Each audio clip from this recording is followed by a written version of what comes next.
Mandy Moore stars as Rebecca Pearson on the beloved NBC drama series This Is Us. I'm Kevin Jacobsen of Gold Derby, and I'm here with Mandy now. And before we talk about season four, something pretty major happened to you last year where you were nominated for an Emmy for Best Lead Actress in a Drama Series.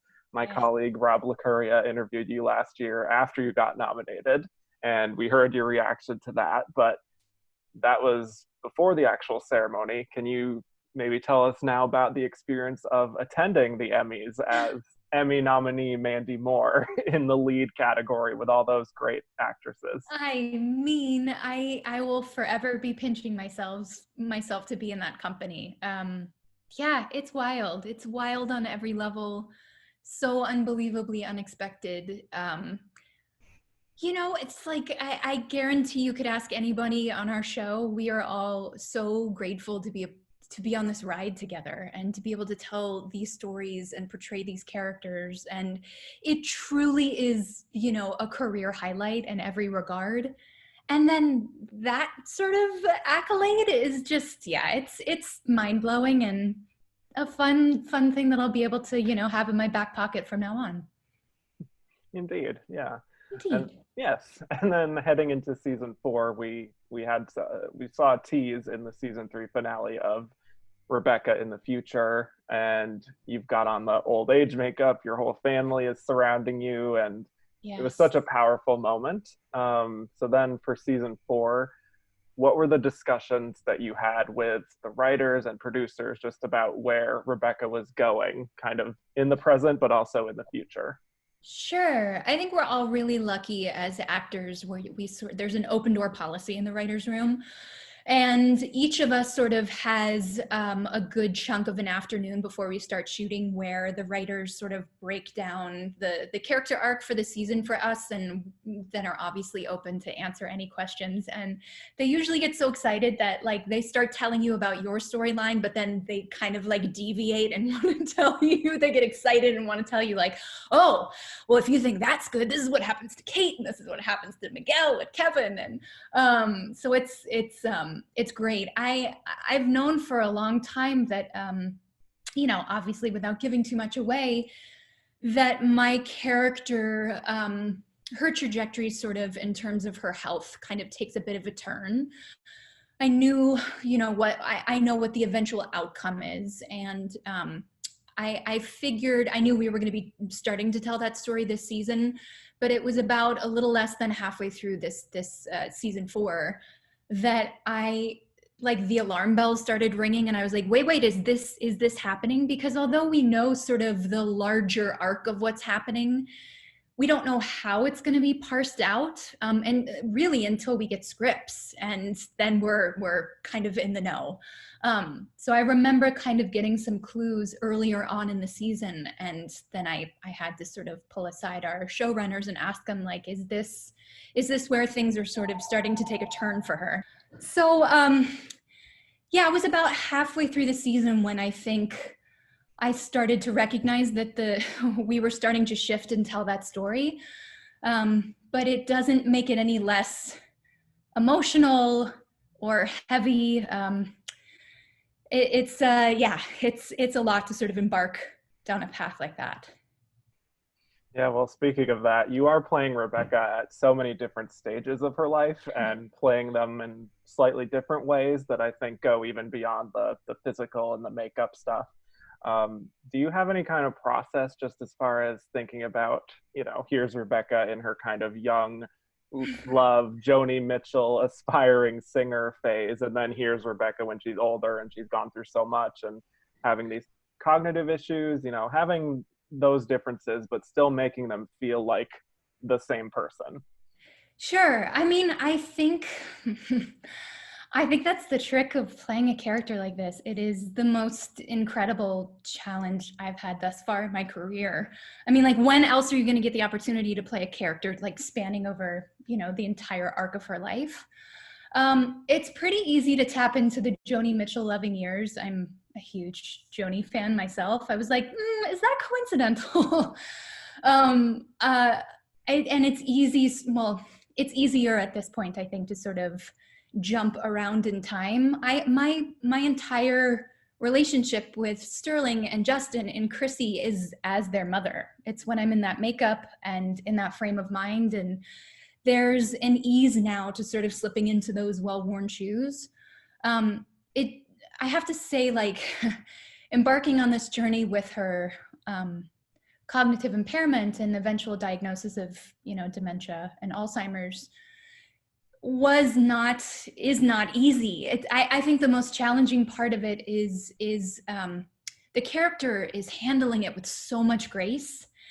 And although, I'm sure there's a whole wealth of like complex emotions that she's dealing with and parsing through, Mandy, the human, just feels so, I feel everything for her.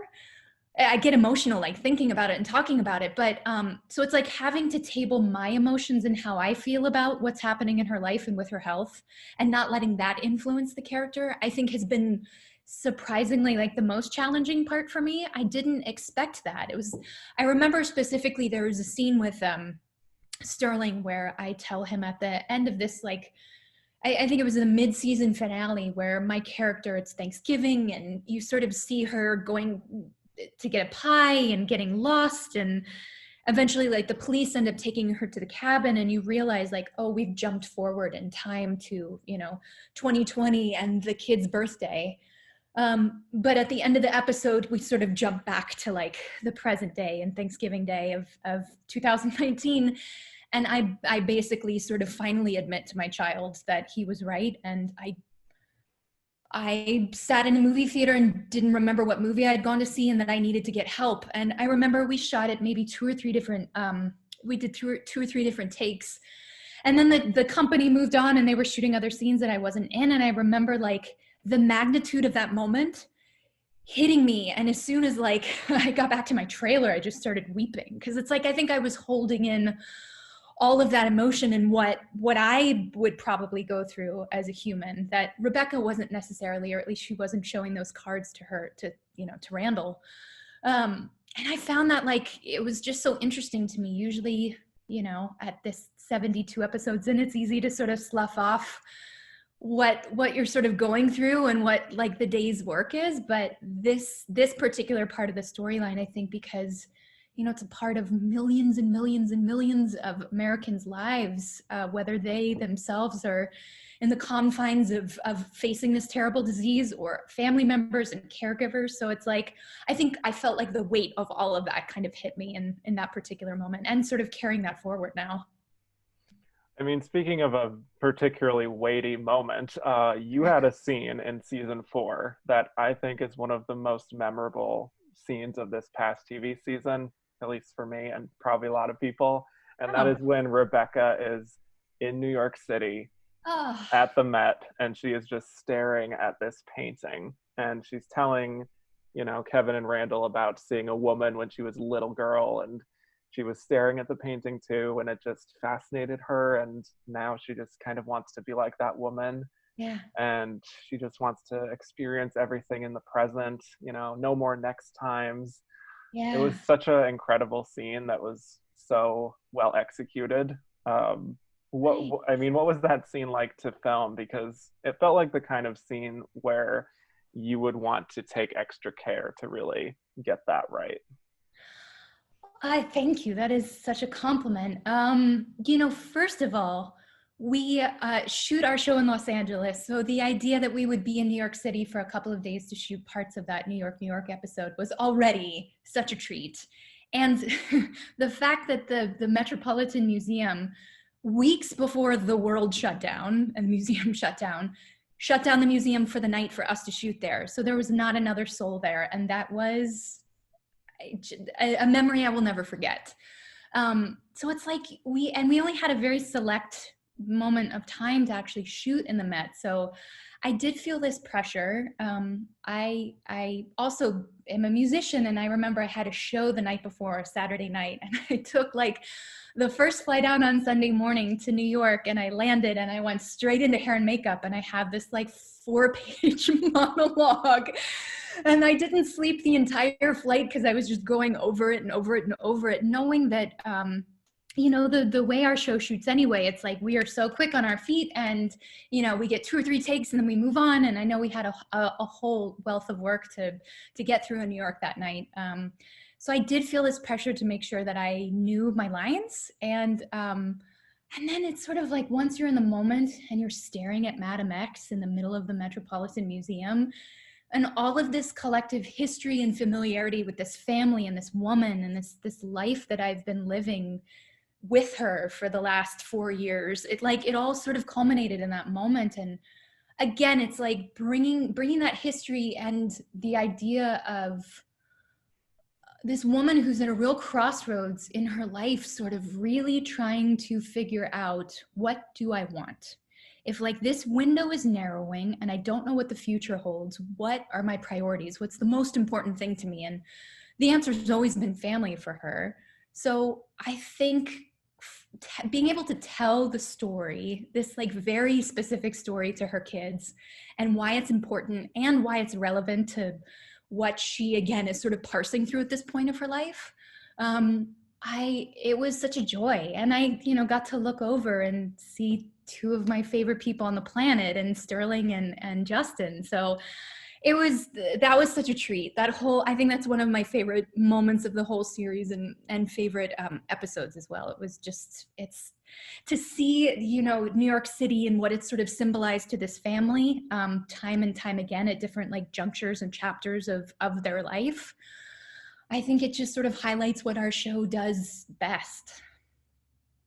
Totally. Absolutely agree. Yes. And also, to go back to earlier in the season, I also wanted to talk about Rebecca's relationship with Kate. I'm always so fascinated by the scenes between Rebecca and Kate, because it's a bit of a fraught relationship. They obviously love each other very much, but they have a complicated dynamic. And I think that that's explored really beautifully in the Hell of a Week episode that is centered on Kate. How would you explain the relationship that the two of them have? Oh, mother-daughter dynamics are always rich. I mean, speaking for myself with my own mom, I think sometimes there's like, I'm able to infuse some of that into the character. Being a 36-year-old woman and not having a child yet, it's sort of like all I can do is reference my own relationship with my mom, who I love, but it's not complicated. It's been interesting watching the sort of ebb and flow of Rebecca and Kate over the last 4 seasons, and I feel like they're finally in a good place. Like Kate becoming a mother, Rebecca moving out to Los Angeles to be closer to her and Toby and Jack.